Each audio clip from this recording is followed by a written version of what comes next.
बच्चों को पढ़ा रही थी।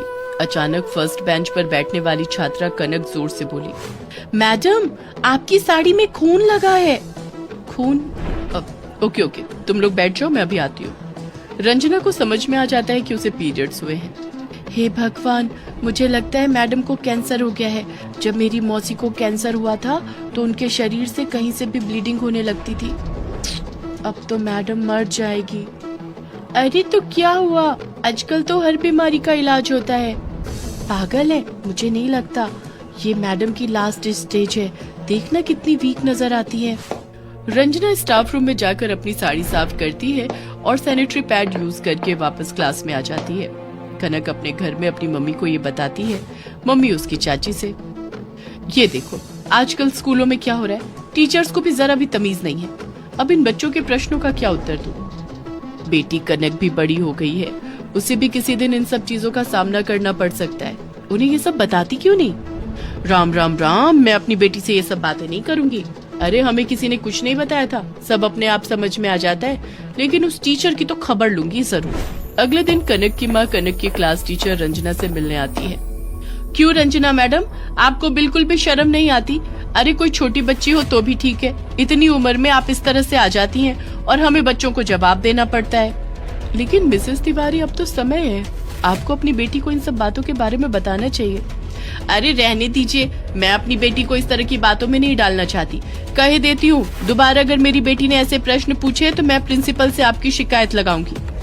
मैडम हैरान हो जाती है। वो अपनी क्लास में जाती है तो कनक उनके पास आती है और कहती है, मैडम मम्मी बहुत बुरी है, आप दुखी मत होना। अरे नहीं, चलो बुक निकालो, क्या बात है, क्लास में क्या खुसुर फुसुर हो रही है, चलो क्लास शुरू करो। सभी बच्चे चुपचाप रंजना की तरफ दुख भरी दृष्टि से देखने लगे। रंजना को कुछ भी समझ नहीं आता कि ये क्या हो रहा है। क्लास खत्म होने के बाद हर जगह ये बात फैल गई थी कि रंजना को कैंसर हो गया है। अगले दिन जब रंजना स्कूल आई तो सभी टीचर उससे बात करने लगे। अरे रंजना जी, आपने हमें बताया नहीं, अगर कभी भी कोई जरूरत हो तो हमें बताइएगा, आखिर हम आपके सहयोगी हैं। अरे रंजना, अभी तुम्हारी उम्र ही क्या है, ये कैसे हो गया? जब से सुना है हैरान हो गई हूँ। रंजना, तुम्हें कमजोरी तो नहीं हो रही? आप हमें अपने से अलग क्यों समझती हैं? इस समय हम सब आपके साथ हैं और आपके लिए सब कुछ करने को तैयार हैं।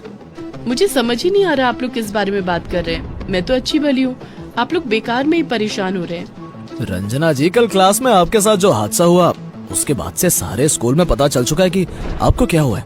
अब छुपाने की कोई जरूरत नहीं। हेल, ये भी कोई बात है सिंपैथी दिखाने की? आप लोग को शर्म नहीं आती क्या? एक लड़की से इस तरह बात करनी चाहिए। मेरे पीरियड्स हुए हैं, क्या इसके लिए मुझको ढिंढोरा पिटवाना पड़ेगा? सब लोग अपनी क्लास में चले जाते हैं। रंजना अपनी क्लास में जाती है तो सभी बच्चे बिल्कुल शांति से चुपचाप बैठकर अपना काम करते हैं। कोई भी रचना को परेशान नहीं करता। ये सब हो क्या रहा है? बस पीरियड्स ही तो हुए हैं, ये लोग ऐसा बिहेव कर रहे हैं जैसे मुझे न जाने क्या हो गया है। कनक को बुलाती हूँ, वही बताएगी। कनक, जरा इधर आना बेटा। Yes madam. अरे अरे अरे, तुम रो क्यों रही हो? क्या हुआ बताओ ना, तुम्हारी तबीयत खराब है? नहीं मैम, मुझे पता चल चुका है, सबको पता चल चुका है कि आपको कैंसर हो गया है। क्या? ये क्या बकवास है?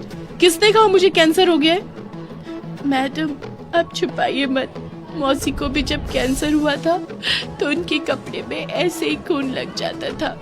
मम्मी बहुत रोती थी और फिर एक दिन मौसी हमें छोड़कर हमेशा के लिए भगवान के पास चली गई। तो ये बात है, यानी कि पूरे स्कूल में तुमने सबको बताया है कि मुझे कैंसर हो गया और मैं मरने वाली हूँ। देखो कनक, मुझे ऐसा कुछ नहीं हुआ है, ये पीरियड्स हैं और ये हर लड़की को होते हैं। नहीं मैम, हमें तो नहीं होते, क्लास में किसी को भी नहीं होते। चलो छोड़ो, मैं उसके बारे में तुम्हें बाद में बताऊंगी। बस इतना जान लो कि मुझे कुछ भी नहीं हुआ है और मैं बिल्कुल ठीक हूँ। अब हम लोग क्लास शुरू करते हैं। अगले दिन जब कनक फुटबॉल मैच देखने स्टेडियम गई तो अचानक उसके पेट में दर्द होने लगा।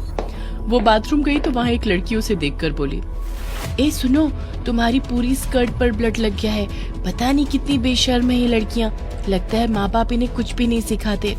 कनक को कुछ भी समझ में नहीं आ रहा था। वो तेजी से वहाँ से भागने लगी तो उसे रास्ते में दो लड़के मिले तो उसी का मजाक उड़ाते हुए बोले, ये देखो मिस पीरियड।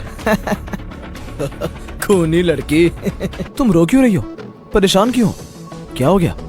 क्या मैं तुम्हारी कोई मदद कर सकता हूँ? आखिर बात क्या है, बताओ ना, शायद मैं तुम्हारी कुछ मदद कर सकूं। डरो नहीं, मैं पास में रहता हूँ। नहीं नहीं, तुम भी मुझे उन लड़कों की तरह सताने आए हो। चले जाओ यहाँ से प्लीज।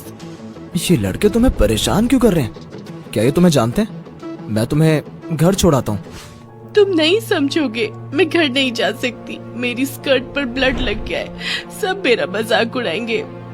ओह, क्या तुम्हें पीरियड्स हुए हैं? लगता है तुम्हें पहली बार पीरियड्स हुए हैं। तुम सब जानते हो पीरियड्स के बारे में। क्यों, तुम्हारी मम्मा ने नहीं बताया तुम्हें? मेरी मम्मा ने कहा कि इन दिनों लड़कियों का बहुत ध्यान रखना चाहिए, क्योंकि वो काफी पेन और मूड स्विंग से गुजरती हैं। उन्हें पैड्स यूज करने पड़ते हैं। काश माँ ने मुझे ये समझाया होता। शांत, तो मेरे पास पैड्स नहीं है, भला मैं कैसे जाऊंगी? मेरी स्कर्ट भी खराब हो गई है, सब मेरा मजाक उड़ाएंगे। अरे तुम घबराओ मत, मेरा घर पास में ही है, मम्मा तुम्हारी मदद जरूर करेंगी। कनक उसके साथ घर जाती है। मम्मा प्लीज यहाँ आइए। ये कनक है, ये फुटबॉल ग्राउंड में रो रही थी और सभी लड़के से परेशान कर रहे थे। क्यों, क्या हुआ? अरे कनक, तुम शांतनु के साथ इतनी घबराई हुई क्यों? क्या हुआ? रंजना मैम आप? माँ, इसके पहले पीरियड्स आ गए हैं, इसके पास पैड्स भी नहीं है और इसकी स्कर्ट भी खराब हो गई है। सभी मूर्ख लड़के इसे चिढ़ा रहे थे, इसलिए मैं इसे यहाँ ले आया। मुझे तुझ पर गर्व है बेटा। काश सभी लड़के तुझसे होते तो दुनिया में लड़कियों को इतनी जिल्लत का सामना ही नहीं करना पड़ता। जाई से अलमारी से पैड और अपनी बहन सुकिरण की स्कर्ट ला कर दे दे।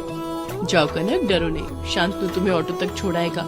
आगे से अपने बैग में हमेशा पैड्स रखना।